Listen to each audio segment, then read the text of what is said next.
Short update lang po mga kapagsibol. Good news po, allowed na po ang co-borrower na kapatid, nanay mo or tatay mo, okay lang po. Kung hindi po pasok ng hanggang 28,000 ang salary mo, pero gustong gusto mo magkaroon ng duplex na ganitong ganito, allowed na po hanggang ngayong buwan lamang po inaalaw hanggang katapusan ng buwan. So kailangan po natin magmadali.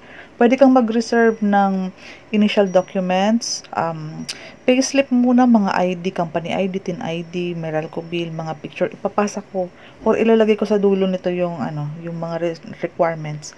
Ang mahalaga, may time pa tayong makapag-reserve ng unit habang allowed pa ang kapatid.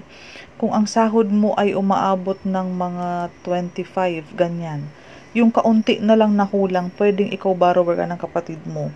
Kesa po ang kunin mo ay yung mga townhouse.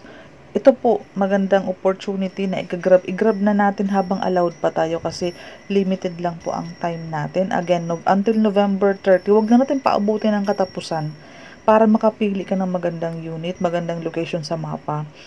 Ayan po. Again po ha, hindi lang asawa ang allowed. Pwede na po ang kapatid mo, mama at papa. First degree lang po ang inaalaw. Yung ka-live-in partner hindi, yung asawa lang po. Kapatid, mama, papa, sila lang ang inaalaw. Yung mama, papa, kapatid, hanggang 30 lang inaalaw. Pero yung asawa natin, kasal tayo, pwede po yan. So, habol po tayo. Pagsibol Village South Phase 2. Ready na yung mga bahay. Actually, gawa na talaga siya. Nakatayo na.